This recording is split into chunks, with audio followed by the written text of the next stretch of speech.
Assalamualaikum warahmatullahi wabarakatuh. Bagaimana kabarnya kalian hari ini? Semoga semuanya dalam keadaan sehat ya. Amin. Nah, kita ketemu lagi di pelajaran PAI kelas 5 dengan materi hidup lapang dengan berbagi. Nah, pada materi ini kalian akan belajar tentang zakat, infak, sedekah, dan hadiah. Kalian sudah siap belum? Sebelum kita memulai pelajaran, kita harus tahu dulu tujuan dari pembelajaran. Nah, tujuan yang akan kita pelajari yang pertama, peserta didik mampu menjelaskan makna zakat, infak, sedekah, dan hadiah. Yang kedua, peserta didik mampu membedakan makna zakat, infak, sedekah, dan hadiah.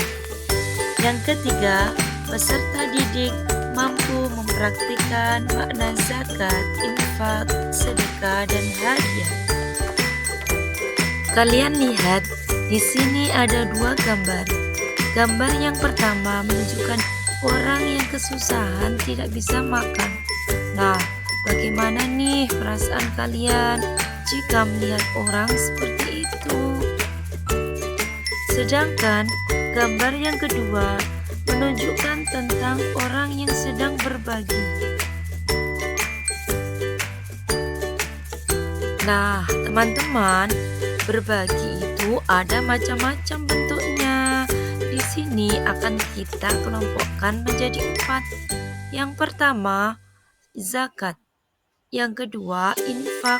Ketiga, sedekah. Dan keempat, hadiah. Pengertian dari zakat. Zakat menurut bahasa artinya tumbuh, berkembang, suci, dan berkah. Sedangkan menurut istilah, zakat adalah bagian tertentu dari harta yang wajib dikeluarkan oleh setiap muslim apabila telah mencapai syarat yang ditetapkan. Sebagai salah satu rukun Islam, zakat ditunaikan untuk diberikan kepada golongan yang berhak menerimanya. Nah, zakat dibagi menjadi 2, yaitu yang pertama, zakat fitrah atau zakat jiwa. Zakat yang wajib dikeluarkan setiap muslim menjelang Idul Fitri. Sedangkan yang kedua adalah zakat mal atau zakat harta, yakni zakat yang dikenakan atas kepemilikan harta tertentu seperti emas, perak, uang, binatang ternak, hasil pertanian, perdagangan, dan hasil penghasilan profesi yang telah memenuhi syarat. Syarat wajib zakat. Yang pertama, beragama Islam ya. Yang kedua, baligh atau udah dewasa. Yang ketiga, berakal sehat. Yang keempat, bebas dari hutang atau bukan budak sahaya. Tata cara zakat fitrah. Yang pertama, berupa bahan makanan pokok berupa beras sebanyak 2,5 kg. Yang kedua, waktu selama bulan Ramadan atau sampai sebelum sholat Idul Fitri. Yang ketiga, orang yang berhak menerima zakat. Siapa nih orang yang berhak menerima zakat? Orang yang berhak menerima zakat yang pertama yaitu fakir atau orang yang tidak memiliki harta atau penghasilan untuk memenuhi kebutuhan dasar. Yang kedua, miskin atau orang yang memiliki harta namun tidak cukup. Yang ketiga, amil zakat atau disebut dengan panitia zakat. Yang keempat, mu'alaf, orang yang baru masuk Islam. Yang kelima, rikob atau budak. Yang keenam, ghorim atau orang yang memiliki hutang dan kesulitan melunasinya. Yang ketujuh, fisabilillah, orang yang berjuang dalam menegakkan agama Islam. Yang kedelapan, Ibnu Sabil, orang yang sedang dalam perjalanan.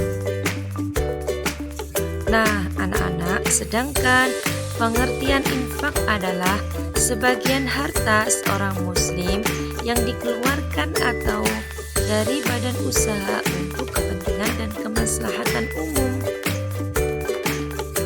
Setelah infak, ada yang namanya sedekah.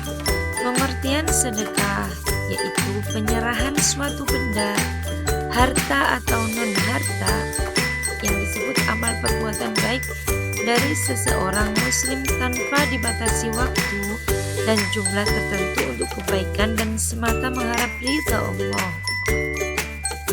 Selanjutnya ada yang namanya hadiah. Hadiah adalah pemberian kepada seseorang dengan maksud memberikan rasa hormat, memuliakan, ataupun memberikan penghargaan. Bagaimana sih perbedaannya antara zakat, infak, sedekah, dan hadiah? Nah, di sini untuk zakat itu hukumnya wajib. Kalau infak tidak wajib ya, atau disebut sunnah, bisa kapan saja. Kemudian sedekah hukumnya juga sunnah, mencakup segala kebaikan. Nah, sedekah ini bukan hanya harta aja, tetapi juga bisa dengan amal kebaikan. Sedangkan yang terakhir, hadiah. Hadiah ini pemberian yang tidak terkait dengan kewajiban agama. Biasanya untuk apresiasi sih, atau hadiah untuk orang-orang tercinta. Nah, anak-anak, setelah kita mempelajari makna dari zakat, infak, sedekah, dan hadiah serta perbedaannya, kita akan tahu hikmah dari berbagi. Hikmah dari berbagi yang pertama, melipat gandakan rezeki. Kalau kita suka berbagi, rezeki kita akan digandakan oleh Allah Subhanahu wa Ta'ala. Yang kedua, menghapus sifat kikir. Kalau kita suka berbagi, insya Allah kita akan terhindar dari sifat kikir. Yang ketiga, membersihkan harta. Yang keempat, menolak musibah. Nah, cukup sekian pelajaran hari ini. Terima kasih. Wassalamualaikum warahmatullahi wabarakatuh.